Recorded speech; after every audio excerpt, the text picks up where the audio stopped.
We're now on Daf Yudches. Testam Yehuda v'Gol kishas cherem dam.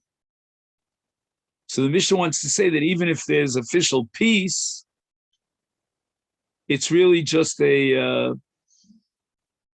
fig leaf, but it's kishas cherem dam. In other words, there's still tension between Yehuda and Golil, and there are no caravans and shayoras going back and forth, and therefore the mecha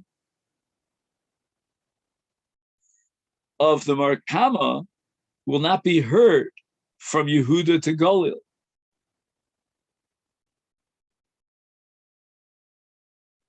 And Yehuda and Golil, in general, are like two Malchios that are at war with each other. And therefore, there's no possibility that the Mecha would reach the ears of the Machzik, and therefore the Chezkes HaMachzik is not a Mecha, is not a Chazak. Now the Gemara asks another question. V'lisni moder Rabbi Yeshua b'yomer l'chaver mono levisi mimcha upraticha lecha shu neman. I come to you and I say, I borrowed money from you, but I paid you back. I mean, you don't even know that I borrowed money from you. So that would again be a case of ein shar shachar lefanecha. And in this case, Rabbi Yeshua should be modeh that the lova is believed to say that he paid up based on this migu, because this migu is a peshasa peshahit. There's ein shar shachar lefanecha.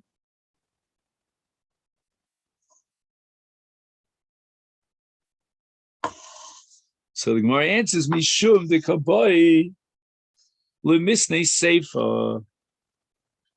The Mishnah wants to tell us the case where Adam came in the seifa. In the Eish Adam shu lava mimenu. If there are Adam to the effect that Ruvain did borrow from Shimon, Vuomer prativ, and Ruvain is claiming I paid you back. Eno neman, he's not believed. Takaimalon. Hamalves Chavero. It should say Veha Kaimelan or Ha Kaimelan. Hamalve Eschaver Biedim ain't Tzarch Lefaro Biedim. He should be believed to say Parati, even if he doesn't have Edim to support that claim, because even though the original Milva was Bifnei Edim, the din is ain't Tzarch Lefaro Bifnei Edim.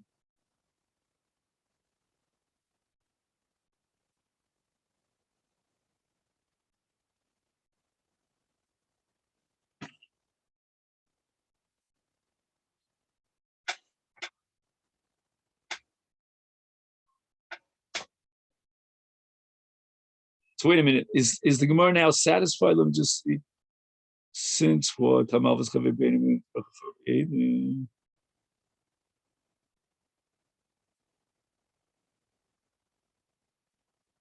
Oh, right. So now we understand, this is a teretz to the Gemara, why the Mishnah didn't address this case, because the Mishnah wants to tell you that if Adam came, he's not believed, but the Mishnah holds that Amalvas Chaver Beidim Ein Tzarch Lefarbin, he is believed to say Parati despite the Adam who testify on Alva, and that's why the Mishnah could not address this case, because it's looking for a case in the Seifa of Adam, and therefore he's not believed. So the Gemara asks for listening, Moder of Yeshua, the Omer lechaver manul avicha biyadi, vechaltiv pras.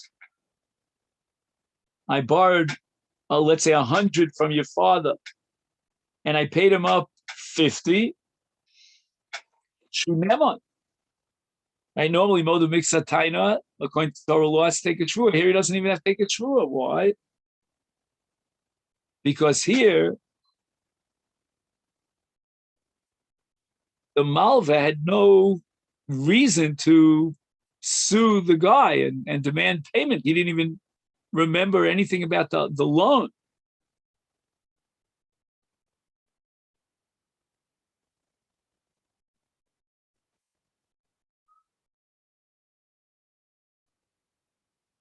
So this would be a perfect example of a migu that Rabbi Yeshua would accept based on the principle of ein shar shachar lefanecha and apesh asa apesh hiti. And we saw already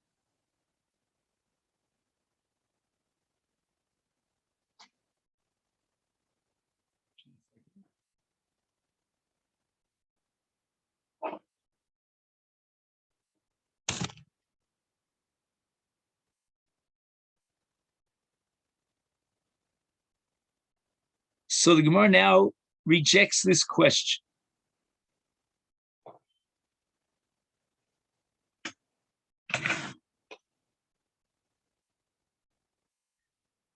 We're going to introduce now a machlokus between Rabbi Eliezer ben Yaakov and the Rabbanan. I'll leave it to man. I'll leave it to Rabbanan ha'amri meishiv aveda hav. I'll leave it to Rabbi Eliezer ben Yaakov. Eliezer ben Yaakov ha amar shvua boy. So Gemara is saying we cannot introduce this case of Monol Avicha Biyadi V'Chaltiv Pras in our Mishnah.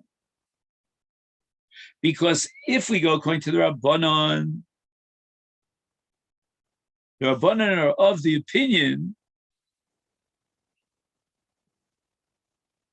that even if a Yoresh, an heir, sues and demands money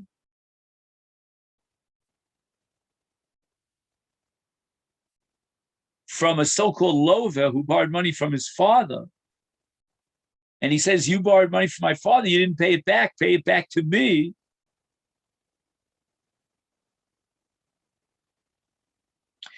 And the defendant, in this case we'll call him the lover, says, Parati, I paid half of it,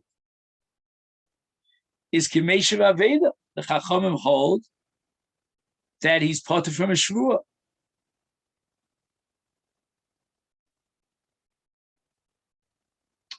Rabbi Yeshua would not have to say in our Mishnah that the reason why the lovers believed is because of Ein Char Shachet L'Fanecha, which means that the son, the Yoresh, is not being Tovei L'Chov, because in this din, if the lover says Hechalti Pras, he's believed because of Hashavas Aveda.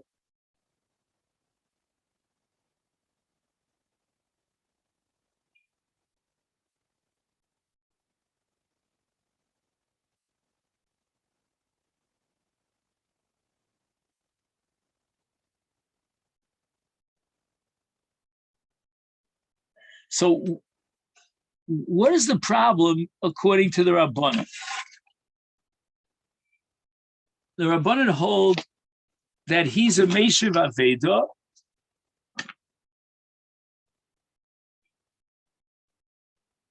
when he says that I owe you half, and he's believed without a shvur.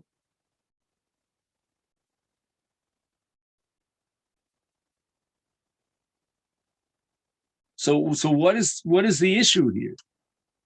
Why is the Gemara rejecting this?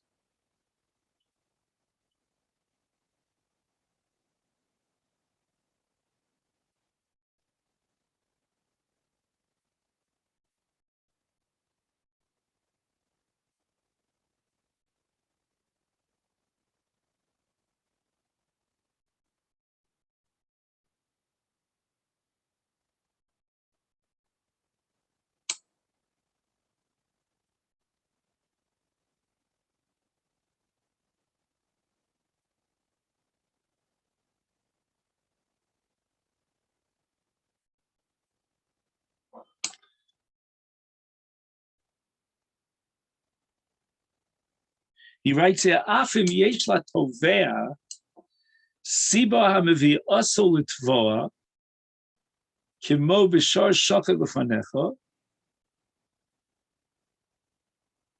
arehu neman, sharei svar zu shu meishav aveda kayemes gam kishalot tova.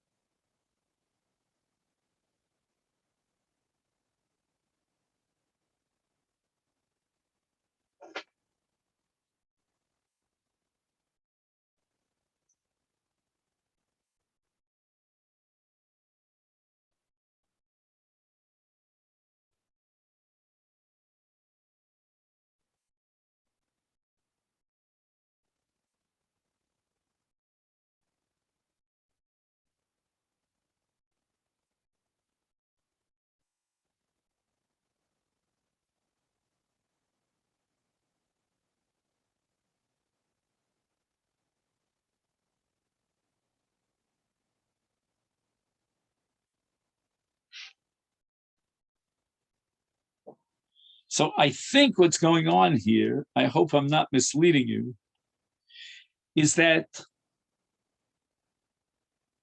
a normal case of modu b'miktsas is chayav a shvua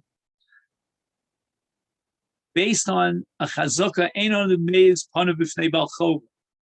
But here that he's claiming as an heir money from his father, so there's no ha'azas panim here, and he could easily claim, I never borrowed money from him.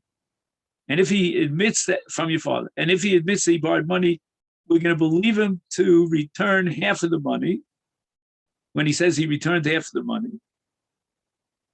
And he doesn't have to take shvua. He's a Meshav Aveda. There's no ha'azas panim here. That would be Mechayev Shvua. So why does our Mishnah say that the reason why he's believed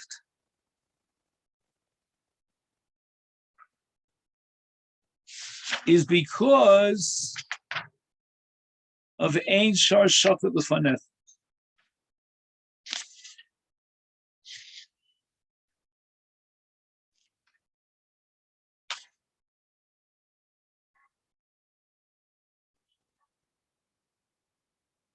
Just go back to the Shapesha Asara Pesha Hite, which means Ein Shar Shachal L'fanecha. There was no Tviyah. Here in this case, even if there was a Tviyah, there would be no Shvu.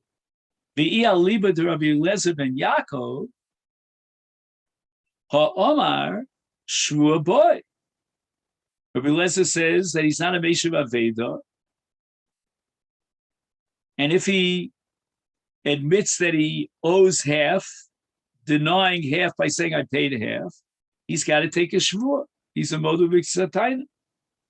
His Sanya we learned in the Brisa, Rabbi Eliezer ben Yaakov Omer Pa'omim Shadam Nishpal Pi Tainas Atzmo, that we have a shvur d'oraisa modu b'miksas, even if no one is tovea him, but he himself came forward on his own initiative to admit that he owes half. Ketzad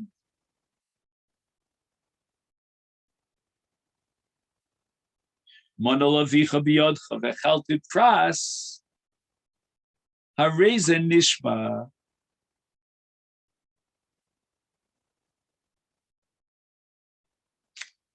Zeu shenitbal tainas atzmo, as he himself came forward and admitted that he owes this chol.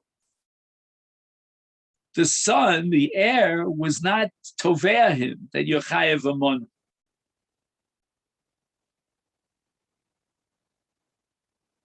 The Chachamim omrim eino ela kimeshav avedu patur, that if a person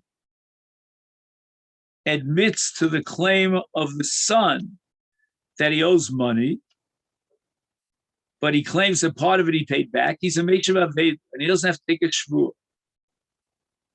So according to Rabbi Eliezer ben Yaakov, he's chayav shvua, even in a case where he was modeh me'atzma. There was no one suing him. According to Rabbanan,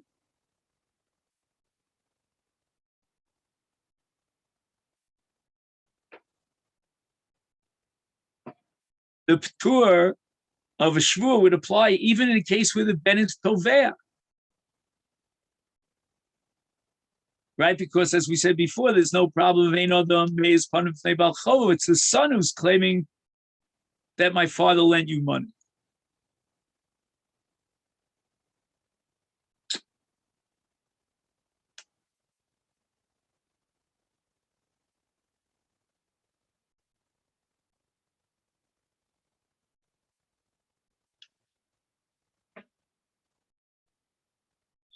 He writes here, V'im Kain, Ech Rota Makshon, L'shanos Din V'mishnasenu Shimodu B'atzmo Potu Mishvua, Mishon Pesha L'das Rabbi Eliezer ben Yaakov Chayev Shvua, L'das Rabbanu Potur, even in the case of Shar Shachal L'fanecha.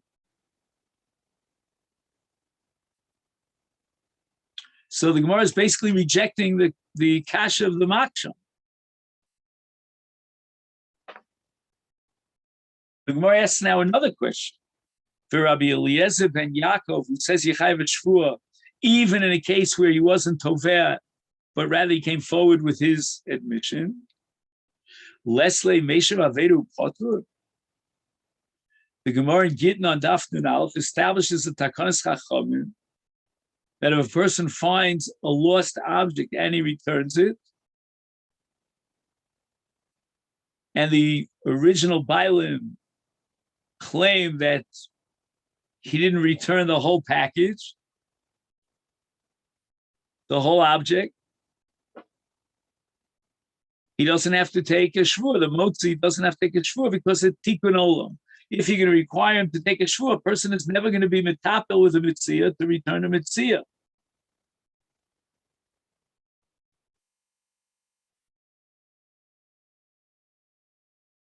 So in this case where the malveh is not being tovea, this is exactly what Meishu Aved is all about. You want to get a person to admit and confess that he owes money, don't make it difficult for him to make that admission and say, well, your mother makes us, you have to take a shvur dorais on the other behalf. Let it go.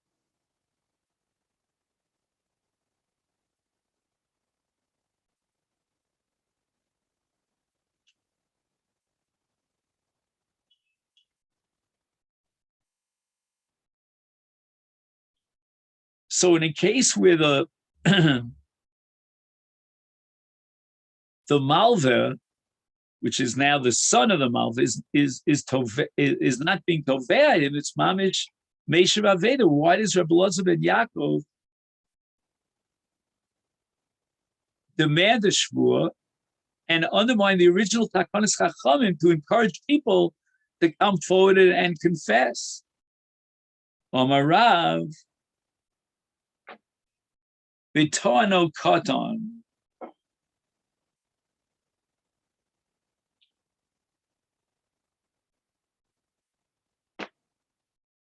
So we're saying the following. The MS, in truth, Rabbi Eliezer is not mechayev shvur, except in a case where the ben was tovea tainis bari. I know for sure that you owe money to my father. Again, exactly how he knows it for sure, that's an issue, but he knows for sure.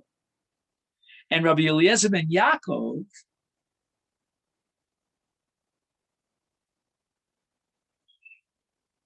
B'to'ano katan. So the son is a katan. And he's demanding payment for a loan that his father extended to someone else. The lov has to take a shvur.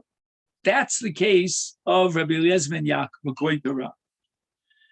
So the Gemara says that can't be true. How can you tell me that Rabbi Eliezer ben Yaakov is talking about a case where the Toin was a katan, and therefore the lova has to take a shvur? We don't take a shvur on a tainis katan. So Gemara answers, my katan. What did Rav mean in interpreting Rabbi Eliezer ben Yaakov when he said katan? Gadol. What does that mean, gadol? He called him a katan. Am I kari katan? Like Abi Mili di Aviv ki katanu.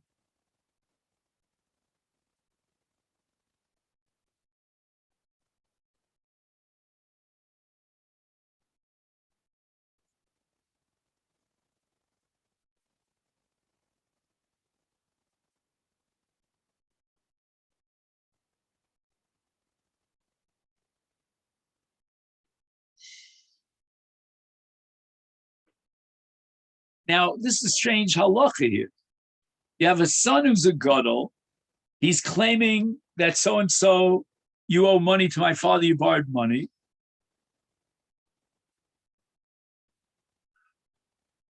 And the Gemara is saying that since he's dealing with his father's possessions, he's called a katan.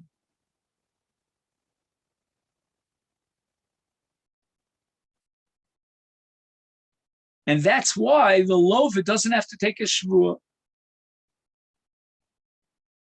Because ein nishba and al tainas kata. So the Gemara asks, hachi.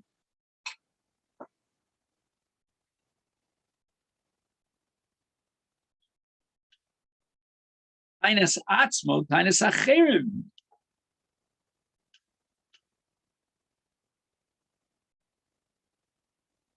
A yoresh is a tainas acherim.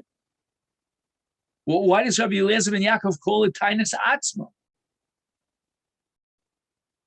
My answer is, you know what Rabbi Eliezer ben Yaakov had in mind? Tainas acherim vodas atzmo. Someone else was tovea, and he himself was moda. In this case, it means he was moda that he owes half of the amount.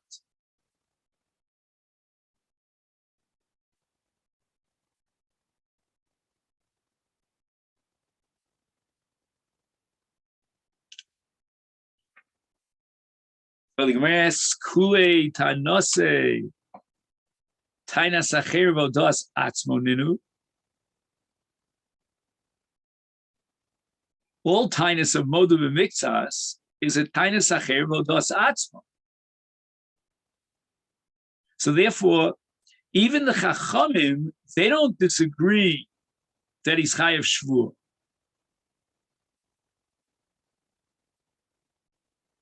So what does it mean, pa'amim?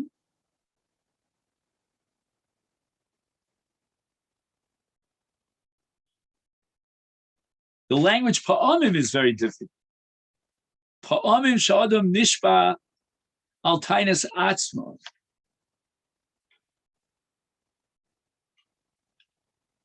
It's always going to be, in a case of moda b'miktzas, tainas acherim vodas atzmo.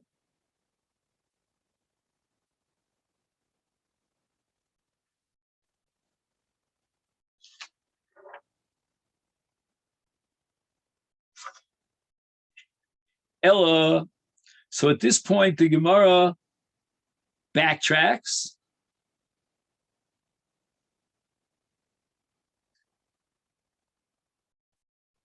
And again, we're going to talk about a Katan who came forward with a Tainas Bari. I know for sure that you borrowed money from my father.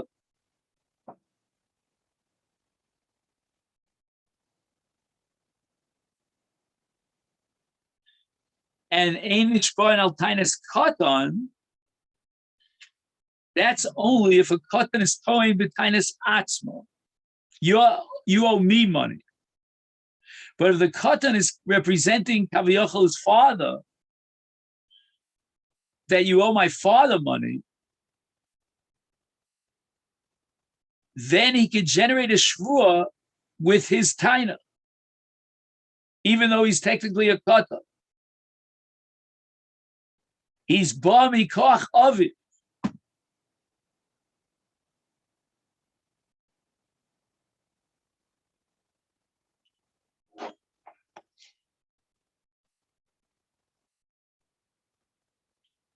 So according to the Chachamim, even in a case where a katan is ba mikoch aviv, he cannot generate a shvua on his taina because ein nishbar al tainas katan. Whereas according to Rabbi Eliezer ben Yaakov, since he's coming as a ba koach mi aviv, that can generate a shvua. V'hacha b'derabba kamiflagi. This is what we mentioned earlier. The Yomi Rabbi Neima Amar Torah Modu Mixas Atayni Yishava. Why does a person have to take a shvua on the other half? He's a Meshav Aveda. He gave back half. His answer is he would never want to deny in front of his Baal Chov the favor, the gratitude that he should expect, that he should have for having received money from him.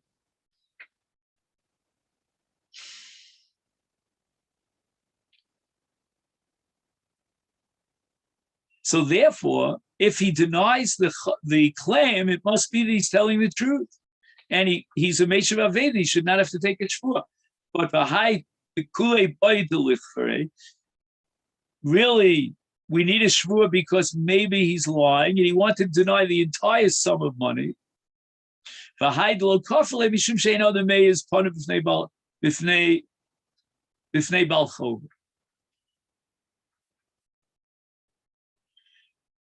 now you have to ask the following question.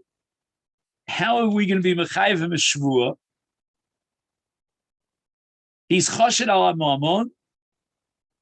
He's trying to steal his friend's money. He's trying to deny that he owes money. He'll take a shvua shekel. So my answer is no. Ubikula boy delodile. He would want to be mowed on the entire sum. He doesn't want to steal it. He's not an outright ganav. The high delo odile, but why wasn't he mowed? That he denied the claim. He's looking for a way of pushing it off. The sovereign, he thinks in his mind, I'll get the most and I'll pay him back.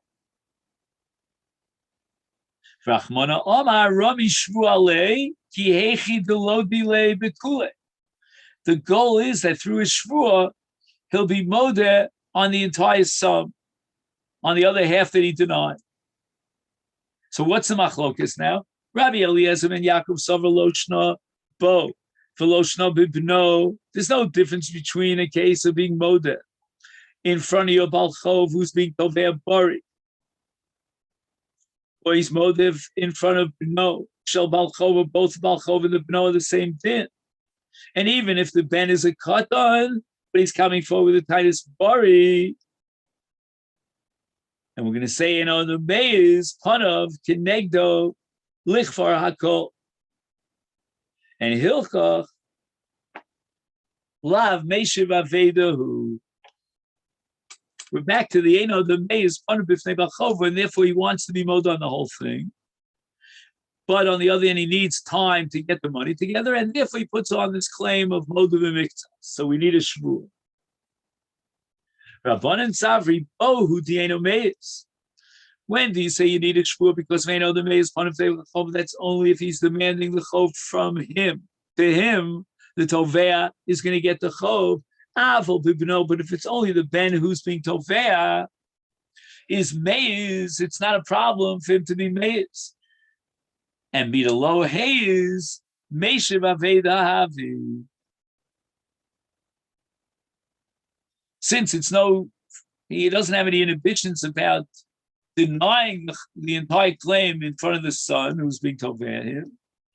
Therefore, if he came forward and offered half, we're going to believe him. He has the status of a Meshiv Aveda and he's potem in a shvua. And this leads us to the Mishnah here on Daf Yud Ches Amud Beis, Shemirtza Shembli Neder, 9:45 tomorrow.